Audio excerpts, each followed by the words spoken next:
yang maha nyata, az-zahiru dan keghaiban Allah dalam cahaya Nur Muhammad. Kenyataan ma'rifatullah tidak dapat dipisahkan dari kesadaran akan kehadiran Allah Subhanahu wa Ta'ala dalam wujud az-zahiru dan al-batin. Keduanya adalah asma Allah yang saling melengkapi dan bukan bertentangan. Di dalam surah Al-Hadid ayat ketiga disebutkan, Allahu huwal awwalu wal akhiru wal zahiru wal batinu wa huwa bikulli syai'in alim. Dialah yang awal dan yang akhir, yang zahir dan yang batin, dan Dia maha mengetahui segala sesuatu. Disinilah letak keseimbangan antara zahir dan batin, antara yang tampak dan yang tersembunyi. Banyak dari mereka yang meniti jalan spiritual terhenti pada pengenalan terhadap az-zahiru, lalu mengira bahwa Allah Subhanahu wa Ta'ala bisa didekati melalui panca indera dan jasmani. Padahal makna az-zahiru bukan berarti tampak oleh mata jasad, melainkan nyata bagi hati yang bersih dan kalbu yang suci. Kesalahan ini berujung pada pemahaman jasmaniyah bahwa Allah Subhanahu wa Ta'ala berada dalam bentuk atau rupa, yang justru menyalahi hakikat tauhid. Az-zahiru bukan berarti terlihat oleh mata, tetapi berarti Allah Subhanahu wa Ta'ala nyata dalam segala ciptaannya, dan kehadirannya tidak bisa disangkal oleh siapapun yang telah menembus hijab-hijab dunia. Kehadiran Nur Muhammad Shallallahu Alaihi Wasallam dalam penciptaan awal merupakan manifestasi zahir pertama yang menjadi perantara bagi makhluk untuk mengenal Allah Subhanahu wa Ta'ala. Dalam hadis disebutkan bahwa Rasulullah Shallallahu Alaihi Wasallam bersabda, "Aku adalah Nabi ketika Adam masih berada antara air dan tanah."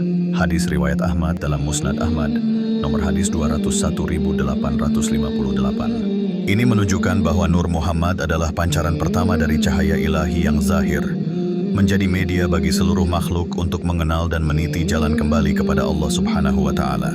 Maka dalam perjalanan makrifat, seorang salik tidak seharusnya berhenti pada tampak luaran semata, tetapi harus menembus kehadiran batin yang jauh lebih tinggi daripada bentuk jasmani. Az-zahiru harus dipahami sebagai manifestasi nyata Allah Subhanahu wa Ta'ala dalam ciptaan dan tanda-tandanya, bukan sebagai eksistensi materi yang bisa dilihat oleh mata biasa.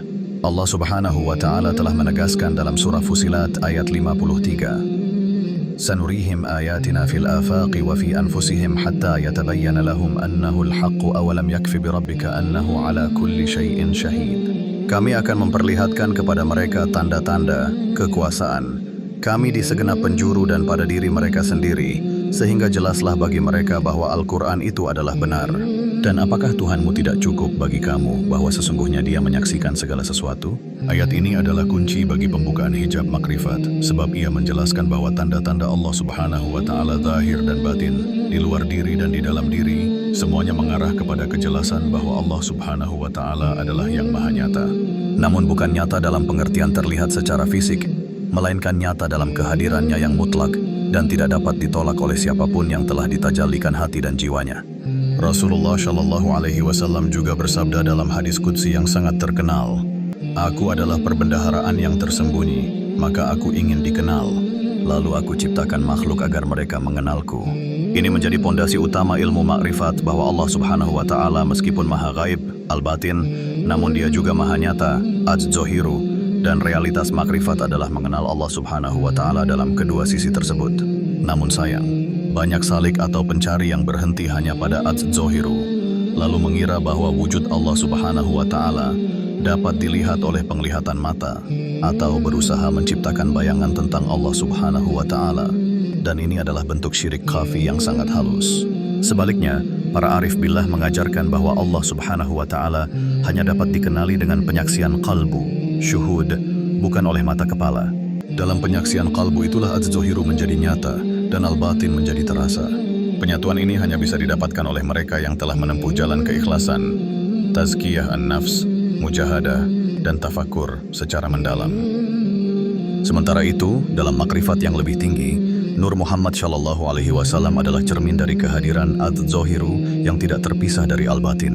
Nur ini bukanlah cahaya jasmani, melainkan cahaya maknawi yang mencerminkan keesaan Allah Subhanahu wa Ta'ala.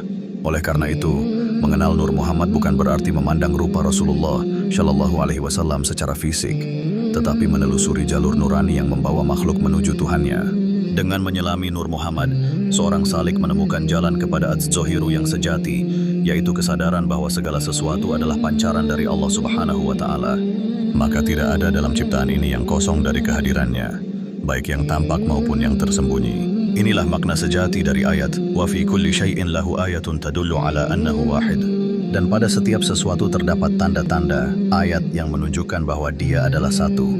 Inilah realitas adz-dzohiru, bukan seperti yang dikira oleh jasad yang terbelenggu panca indera, tetapi seperti yang dirasakan oleh kalbu yang tajarrud dan fana.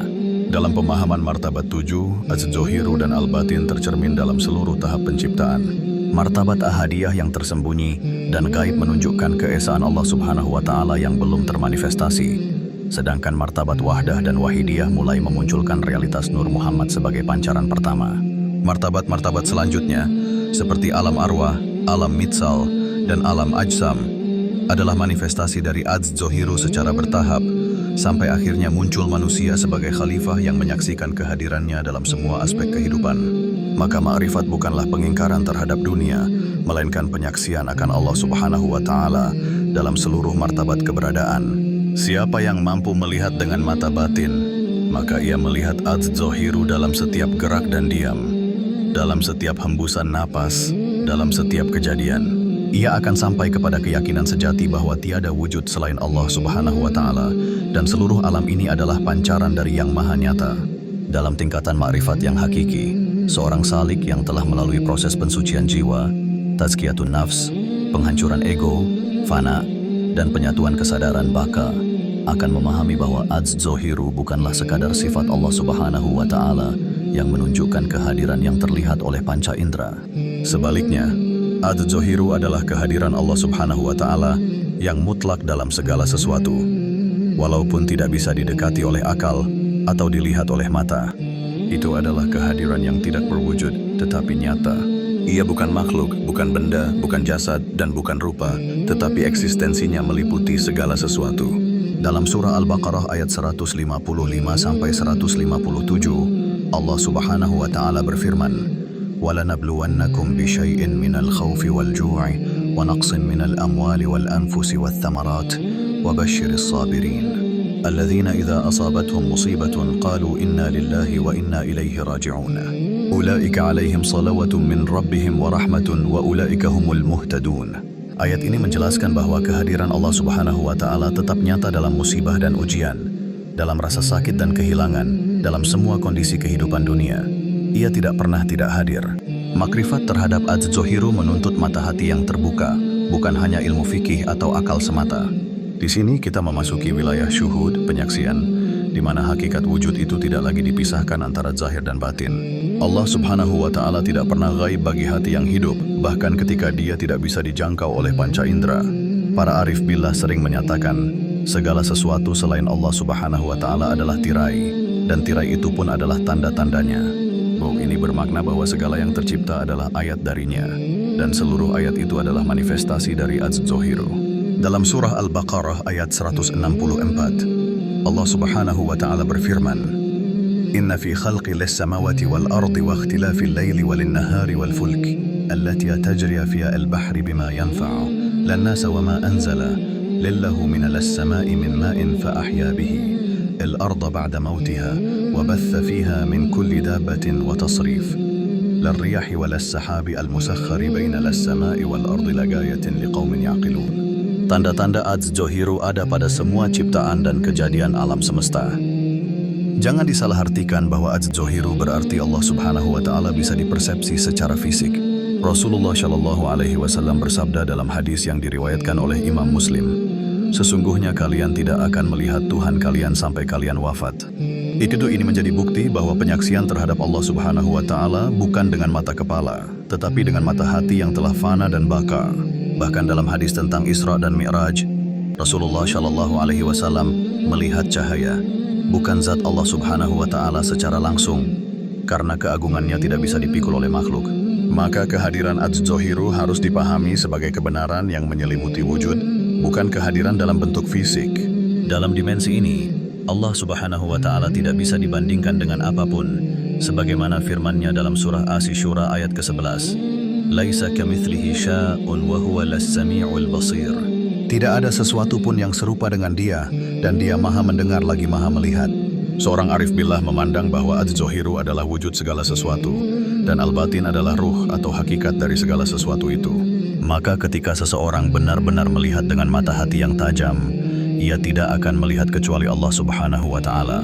Inilah makna hakiki dari tauhid yang diajarkan Rasulullah Shallallahu Alaihi Wasallam kepada para sahabatnya, bukan tauhid konsep tetapi tauhid rasa dan penyaksian.